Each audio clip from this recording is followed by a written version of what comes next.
G'day, mates. Welcome to MindToon. This is Chloe. We are together, falling in love with our true selves.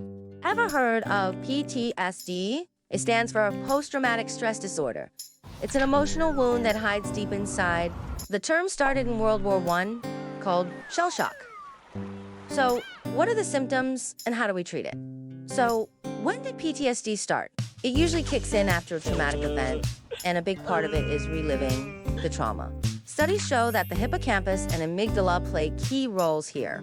For war veterans, even in peaceful everyday life, the sounds of gunfire and scenes of smoke can still pop up in their minds. Psychologically, when the brain faces extreme danger, it stores those memories really deeply.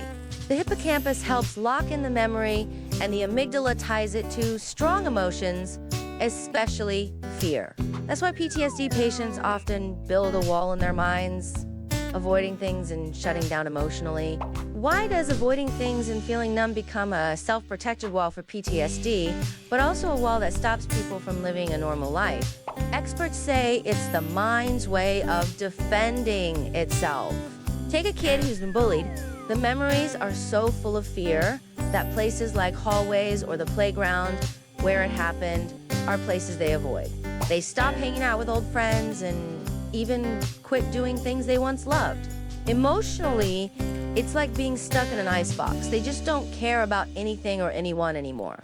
From a psychoanalysis view, it's the mind trying to avoid more pain. But over time, it cuts off social connections and leaves them lonely. It's like Rambo in First Blood. After all the brutal fighting and losing his friends, he couldn't adjust to normal life. Even small things bring back memories of the war, making him lash out and act strange.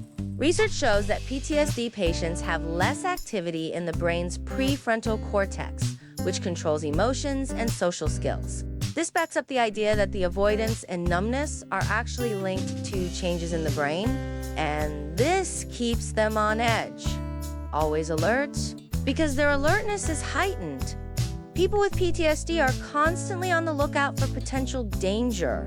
Psychoanalytic theory says the defense mechanisms are ways people cope with anxiety and emotional conflict.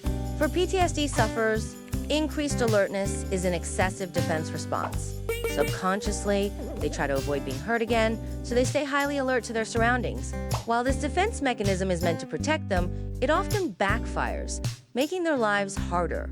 For example, in public, they might constantly watch the people around them and overreact to sudden movements or sounds.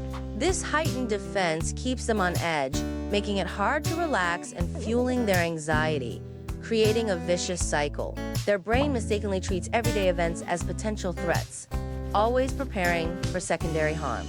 They can even wake up at the slightest noise, living in a constant state of tension. So, how can we address this? To tackle the tough challenge of PTSD, cognitive behavioral therapy, CBT, is the best option. CBT is based on solid theories like information processing and social learning.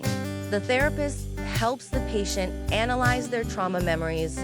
For example, for earthquake survivors, the memory of the world collapsing can make them feel like everything is out of control and life is fragile.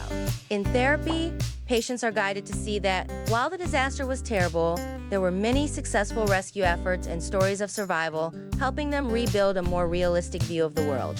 Through exposure therapy, patients are gradually exposed to things related to the trauma, starting from less intense things like looking at pictures of the earthquake to eventually going near the area again in a safe, controlled environment. This helps reduce fear.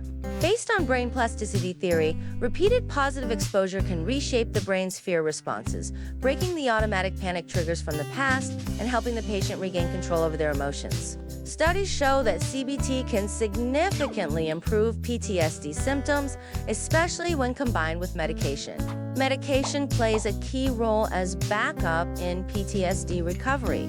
Drugs like selective serotonin reuptake inhibitors, SSRIs, such as sertraline and paroxetine, affect the brain's neurotransmitter system.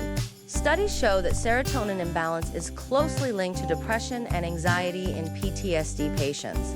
These medications act like a balancing rudder, adjusting serotonin levels to lift mood and ease feelings of fear and sadness. Pharmacologically, they block the reuptake of serotonin, keeping its levels steady in the brain, improving sleep, reducing anxiety, and helping patients find the strength to face their emotional trauma.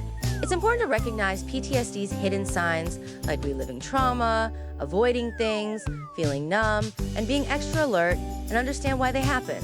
We also need to see how therapy and meds can help. This way, more people can understand PTSD and support those affected in getting their life back. Subscribe to the channel and click the bell for updates on the latest content and psychology insights. Thanks for watching and stay tuned. See ya!